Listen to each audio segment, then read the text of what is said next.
Hey, what is up guys, and welcome back. So today's going to be a very quick video. We have a couple trends that are on the rise and also a couple products and something called the naked quadcopter trend, which I really hope takes off, and I really hope somebody was listening to me when I said that. So first of all, we're going to start off with these HGLRC motors. Now this has nothing to do with the trend, but I have been using these for the past week and a half, I think.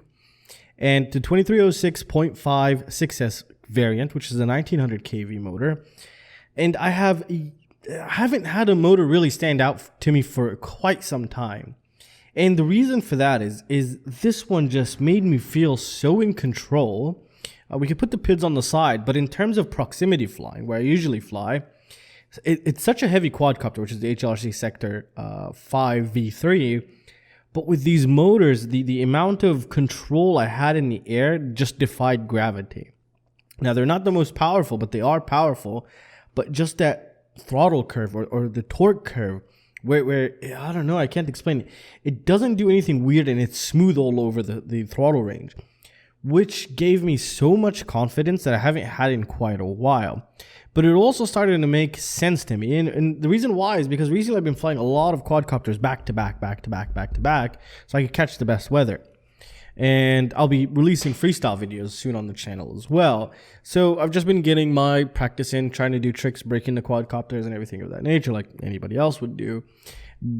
But these motors really stood out for me. Now, I don't know in terms of durability or high speed, but just that, the proximity, the amount of control you have, the amount of confidence boost it gave is insane. And they are a bit pricey.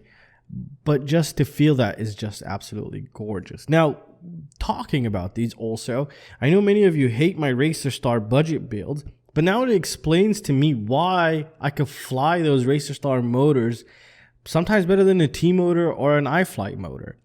And the reason is it shares the to be exact now, the Racer Star 2207S 2500 kV motors. They're not 2500 kV, I can tell you that right now. And I usually run them on 5S and 4S, and I get really good efficiency. I get really good power, not as like an Emax Eco though, or iFlight Shing, but I do get enough power to get me to do whatever I want.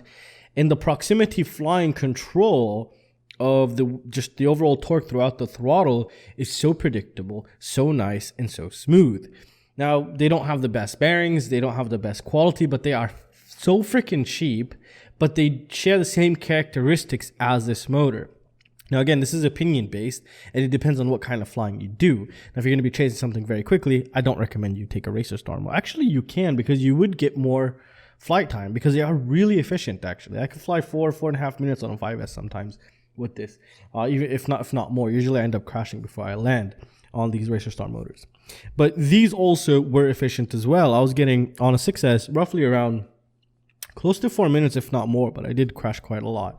So yeah, they're really good motors in my opinion. If anybody was looking into getting a pretty premium motor, this is the one I definitely recommend for you, especially for 6S. I don't know how the 2550 is, but all I could tell you is the 1900 kV is just beautiful.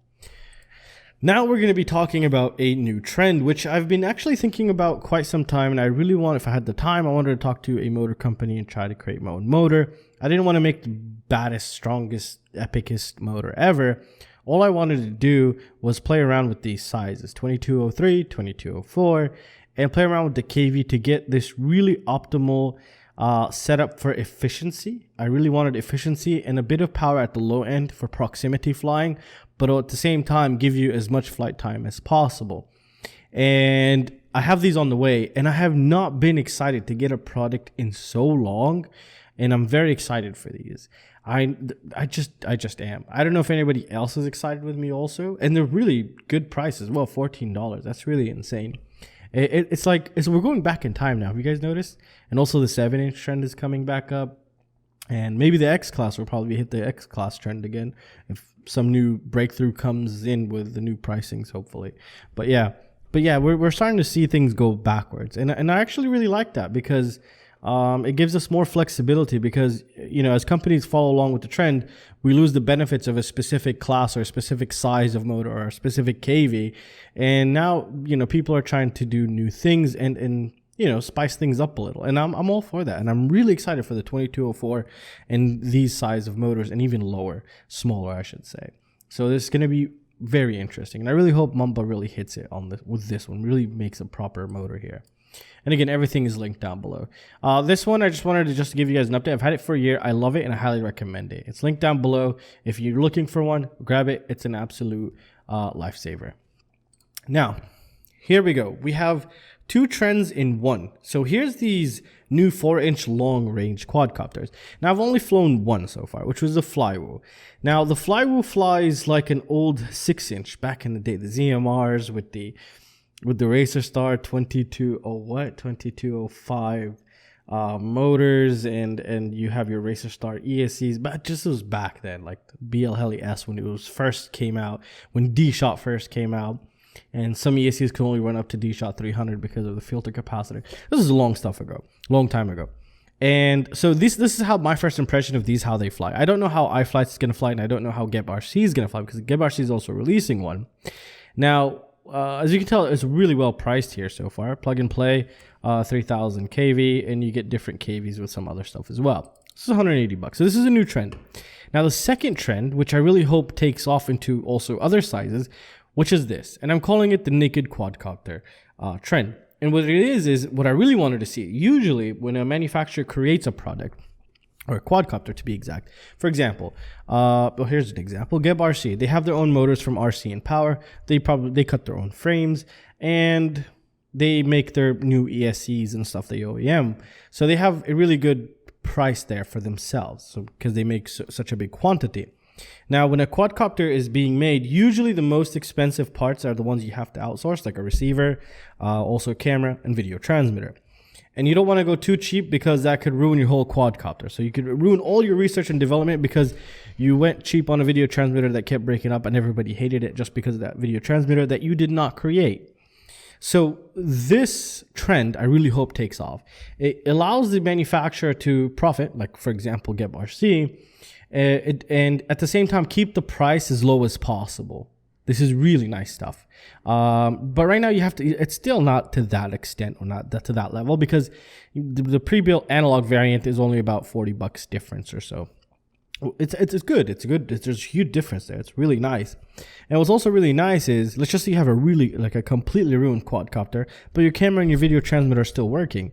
What you can do is pick this up. Hopefully it's the same size video camera, or FPV camera, and you can just put them on there and you're good to go. For 160 bucks, you get a proper beast. And I really hope, again, this thing takes off. And make sure you leave comments down below, so if you guys like that stuff, so it actually takes off, because then manufacturers will jump right on that to make sure they win sales. And it's going to be so easy for them to release them, because that's it. There's no camera, there's no video transmitter, and they just sell them as is like that.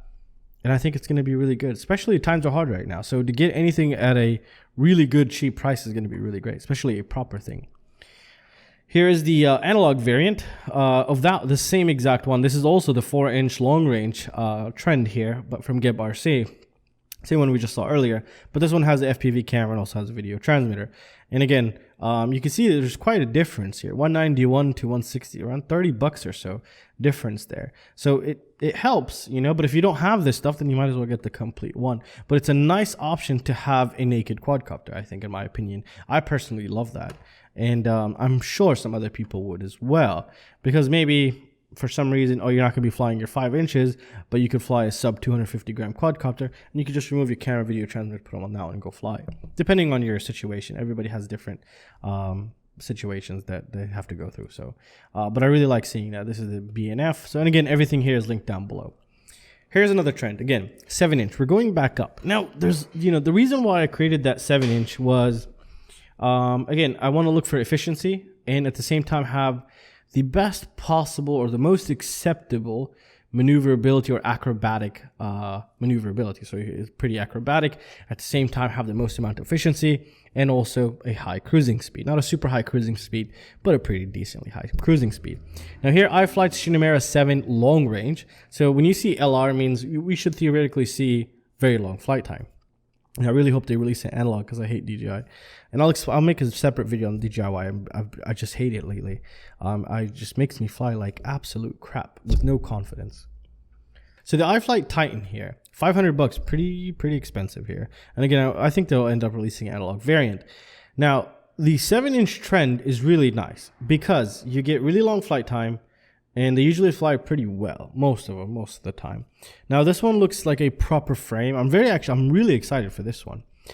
Because if we scroll down here, look at this, 17 to 19 minutes of flight time on a 6S 4500 milliamp LiPo. Now, it could fly for a lot more on something of this nature, because I've gotten a Tyro, the 7-inch cheap Tyro build budget. You could find those kits on Banggood. I got it to fly for around 27 minutes on a 4S 5000 milliamp battery. Now, why is this such a lower flight time here, you might say? And it's a 6S also. Well, these are pretty high kV motors for a 7-inch propeller. Now, it's really good because I think what they're doing here is they get the best of both worlds: efficiency and also acrobatic maneuverability, and also speed, as the name implies, speed cruiser, and that makes a lot of sense to me. Now, if you also go down to 1600 kV, or maybe even 1500 kV, or maybe even 1300 kV, I think it might feel a bit sluggish, but I think you'd have a ton more flight time. But then again, this is, you know, your own use case or what type of application you're going to be using it for. And I think 1800 kV is a really good starting point, because the only place you can go really after that is down.